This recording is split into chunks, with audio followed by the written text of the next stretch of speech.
want to welcome you back to Ploughman's Backyard. Today we're going to be transplanting the tomatoes that we planted on March 26th. It is now April the 21st, so we are about around 26 days. I can just show you how well they're doing. They're quite big. You can see how thick the stem is. It's quite stocky actually. And anyways, I want you to stick around for the video and we'll get transplanting.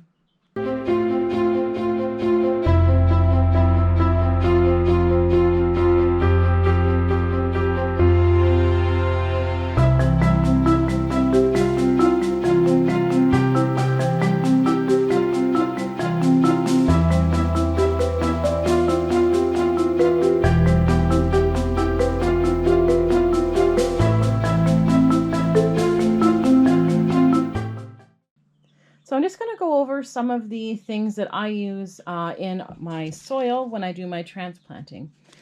So I have the Pro Mix with microlysol.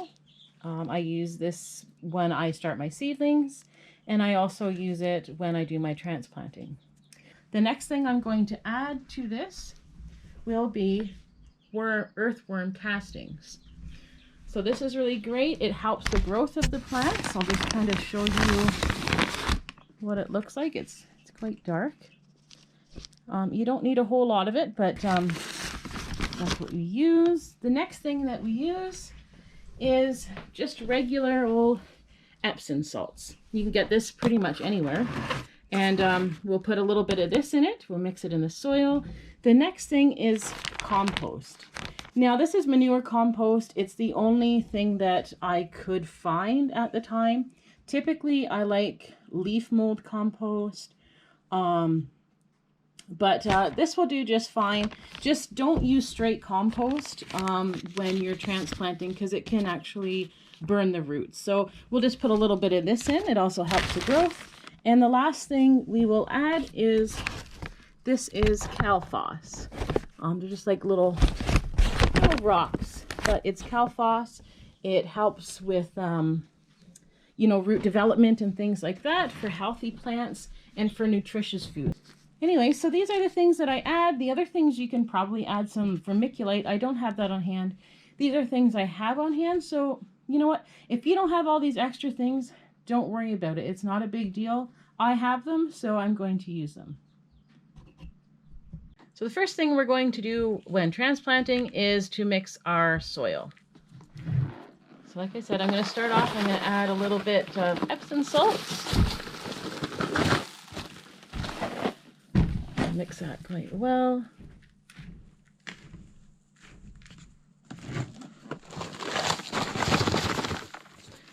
Now if you choose to wear gloves, that's fine. I don't. I actually enjoy getting my hands in there. I don't know, there's something relaxing about it.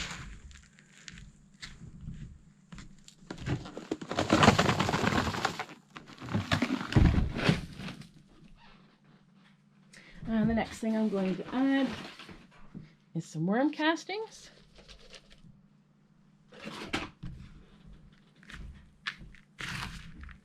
You want to get right down to the bottom.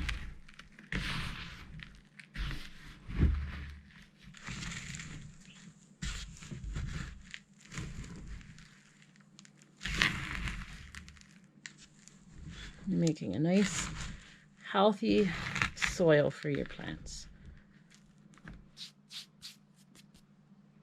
The next thing I'll add, that's the Calphos I was talking about.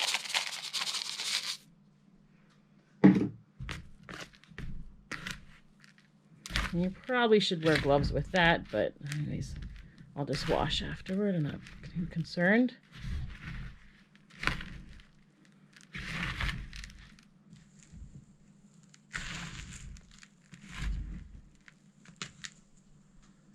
And the next thing we'll get is some compost.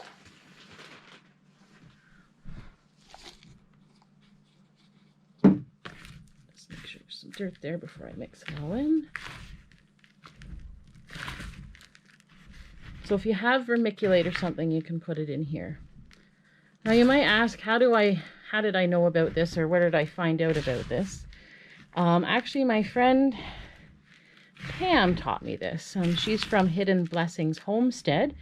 If you want to go and check her out, her and I used to run a greenhouse nursery business together, which we don't do anymore, but this is the kind of thing we would do for our plants that we would sell. Anyway, so don't forget to go to her page, her YouTube channel, and subscribe to her because she's got a lot of really good info, and she's got a greenhouse that she's planting in and heat, so she's got some really good things over there. So just go out, tell her I sent that Ploughman's Backyard sent you, so she knows where you came from. And I think, look how light and fluffy that is. It's so amazing. I just love it. You know, I'm not going to preach to you or anything, but you know, God says we came from the ground, we came from the dust, and the dust we shall return. And I think it's just interesting. There's something relaxing, calming, and joyful for me. I love being in the garden and getting my hands in there. I don't know.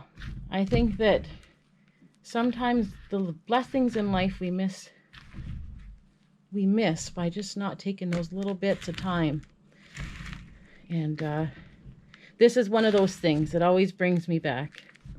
And I don't know what it does for you. If you like getting your hands in there and you find it relaxing, then you understand what I'm talking about. Look at that. It's so beautiful.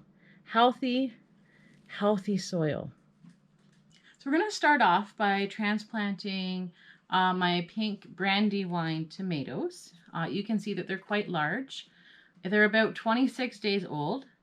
Personally, I should have transplanted them last week, but I've been working a lot and I just haven't had the time to do it. But I just wanted to show you, I don't know if you can see or not right here, there's a little bit of discoloration. That could be that the plant has no more nutrition left in the pot. It could be that the roots there's more root than soil perhaps. And it just could mean that it's been time to transplant for a little bit and I neglected it a little bit. So you want to get it before that before that happens, but it's still going to do fine. It's going to do well. When you do start seeing discoloration on your leaves, you know that your plants are in distress. So it means you may need to add some nutrients to your soil. If you've already transplanted them, you can use fish emulsion. That's what I use. You get it in a bit of a jug and you mix it with water, and you can water it with it, and it just gives it some nitrogen, which tomatoes really enjoy. The other thing is, it could mean if you leave it like that and you don't transplant them if they need to be transplanted, or give it a little, nutrition boost, it could mean that eventually you could get aphids and things, because typically you will get aphids on plants that are in distress. So it's really good idea if you see that to act on it. And really, I should have did it last week, and I should have made it a priority, but life gets busy and we all know that. So we're just going to start out. I've got my, I got my journal here. So I'm writing down the date which I transplant and what I transplant. I've got my little stickers that I'm going to put on my pots, and we'll just get started. So all I do is just tip that over. Actually, you can see the roots here. I don't know if you can see them or not, but you can tell they really do need to be transplanted. And I don't know if you've noticed or not, but you're probably wondering why my tomato leaves look the way that they do compared to, say, what is this one? My black Brandywine. I don't know, can you see the difference? So the difference is this one is a regular tomato leaf, and this one's called a potato tomato leaf. And you can see this one's got edges. It looks a little different shape than this one. So if you see, you're like, what? That doesn't look like a tomato. It's just this one is just a different type of tomato. It's called a potato leaf. So I thought I'd just clear that up because people may not know that.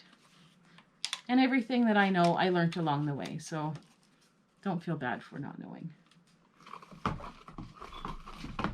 Okay, and this is what it looks like.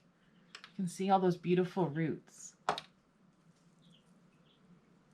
Isn't that lovely? So all I do, and you know, you want to be delicate, but you just want to take them. So these ones are separate, so I'm going to separate them, 2 large ones, and you're just going to break it apart. I don't know if you can see that or not. I'll just keep. So there's that, and we're just going to do it over here. We're just going to pull them apart. You see that? Look at the roots. You know, and you don't want to leave them out like this too long. Like, don't leave them sitting out and, you know, you go and do something for a half hour. You'll injure the plant, you'll injure the roots, and the plant could die. So you want to be fairly quick. So that's one tomato plant. Doesn't it look lovely? It's beautiful. So all I'm doing, there's no soil in there. I'm just going to put that down right to the bottom. Okay, just like that. And what I'm going to do is I'm just going to take off these first little, I'm going to take them right off. I don't know if you've seen that or not, but I took it off. First leaves. Just going to break it right off. And that should be plenty good. The other thing I'm going to do is I'm going to take that off and that one off. And why I do that is I want this to be planted as deep as possible. And so we'll get up to here. And as the plant grows, even when I plant them outside and they're going to be a lot taller, I'll literally like strip this thing right down to the top leaves and plant it. And you would be amazed at how fast this grows. Anyway, so it's in there. We're going to discard these leaves. We're going to get our beautiful soil and we're just going to fill in around it.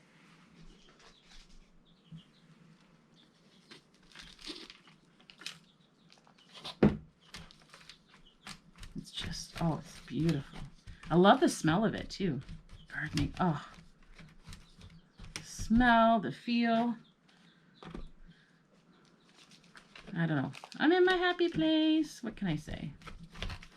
So now all there is, so that's all I'm going to put in there. And I'm going to go and I'm going to give it a water. And that's how easy it is to transplant.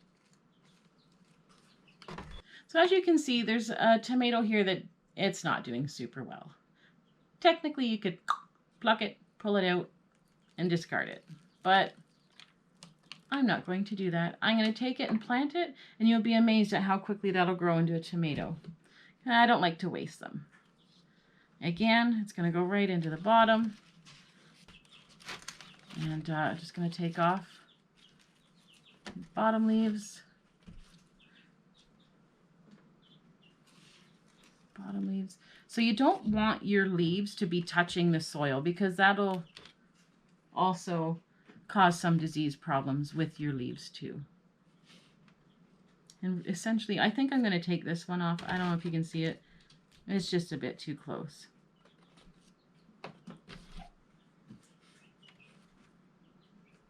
That should be fine. I'm going to take that one too. You might think it looks silly, but hey, it works. I'm not kidding.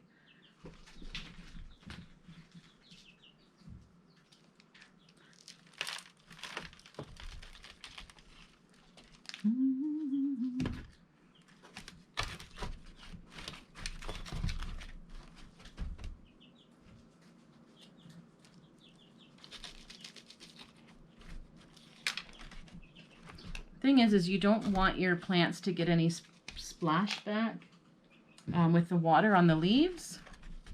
So I like to trim them up nice.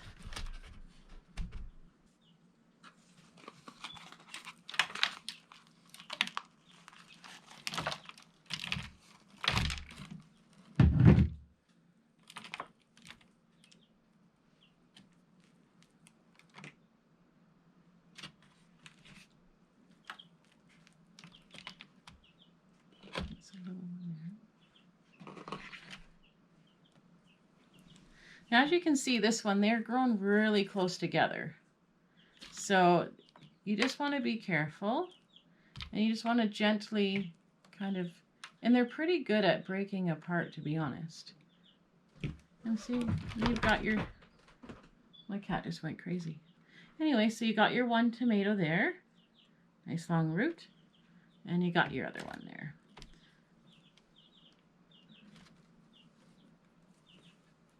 Okay.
You don't want to pack it down, but you do want to make sure that soil gets all around the roots.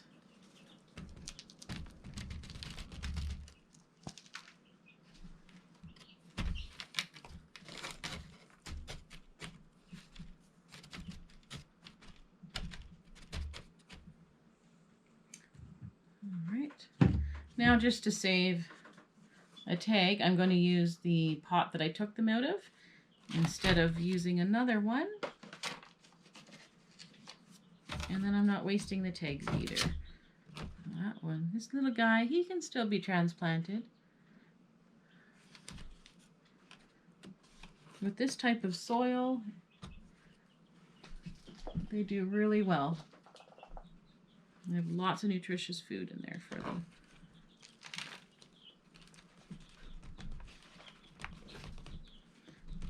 Now, as you can see, I didn't take the first leaves off these little guys because they're still trying to grow and get strong. Those guys I'm not too concerned about. They got really strong roots and a really nice stem. And again, I'm planting these a little deeper, not up top, because eventually I'll want to take that and just keep adding some soil to it later on. So I don't want to take up all the space. A little bit of soil in that one just to bring it a bit higher.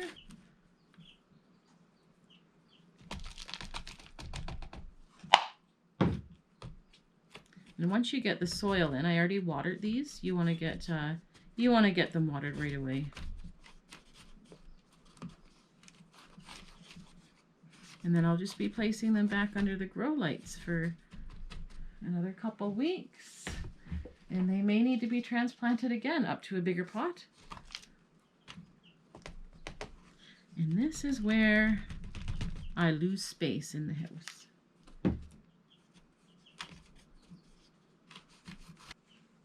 So the potato leaf ones, they were a pink brandywine, and these ones were a black brandywine. So I'm just going to label them so I know what they are. Send me some comments of your favorite varieties. I'd love maybe to try them. Maybe I have never tried them before. Maybe I have, but for me, it's really about getting a short season variety tomato. One thing that I do find really hard to grow up here is watermelon. I haven't really been super successful with watermelon. We had one, but it really didn't taste that good. And then we did cantaloupe last year, which we got 2 cantaloupe, but they weren't ripe when we picked them, so they weren't really that enjoyable.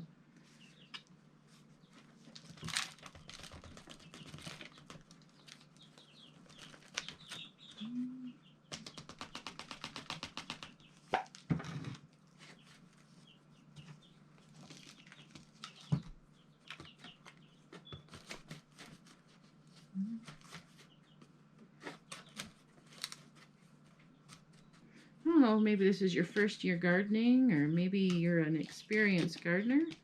Anyways, I just wanted to thank you for joining me. It's really something I love to do and share. You know, maybe you didn't even start your own seeds, and don't feel bad about that. You know, when I started doing this, when I started gardening 2008 or something like that, in my little backyard with, you know, a couple little raised beds, I went and bought mine. I went and bought my plants because I didn't really know what I was doing. But there's no shame in that. Starting somewhere is starting somewhere. And I only know what I know through experience. So there's not really, when you're gardening, there's no real mistakes. There's just experiences. So starting is better than not starting at all. Anyways, I hope that, you know, one thing I really like about this is that I didn't grow up gardening. Like I grew up in the city, in a little townhouse with a very little backyard for the most part of my life. And we didn't have a garden. And there was a couple times that my dad had got a couple tomato plants and put them in pots in our backyards. And then my mom got into gardening with perennials. And that's when I really started to enjoy gardening. So I didn't grow up with this. This is just, you know, me experimenting, making mistakes, or, you know, having things not work, not grow, and learning for the next year what to do different. It's trial and error. And that's why I think there's so many different ways to do things. Like, there's not just one way to garden, and my way might not be someone else's way. And that's okay, but we do what works for us. And so, you know, the great thing I like about it is that I'm teaching my daughter the things that I didn't know when I was her age. So she'll have a little head start on me, hopefully. And when she's my age, she'll be a little bit more experienced than I am. So I think that's wonderful. Now I'm just going to label them so I know what varieties they are. And these are I think I'm going to end up with 55 tomato plants. Even though, like, I only had maybe a few pots going. So I like, you know, at first it saves a lot of room. Eventually I do use up more space. But there's no need to put one in a pot. Like, I actually like changing the soil out. So that's it for today for transplanting. I still have about 20 tomato plants left to transplant. We still have the kale, and we still have a little bit of lettuce and the cabbage left to transplant, as well as there's some chard, but some of it I might be able to put directly out into the garden because it's more of a cooler crop. But I ran out of pots. Shocking. But it's been about 5 hours and I'm kind of transplanted out anyways. So I'm just going to end this video. So thanks for watching. I really appreciate it. I hope you enjoyed it. I hope you learned something. And don't forget to subscribe to our channel. Don't forget to hit the bell icon and share us with your friends. You know, don't keep this to yourself. All right. Have a wonderful day.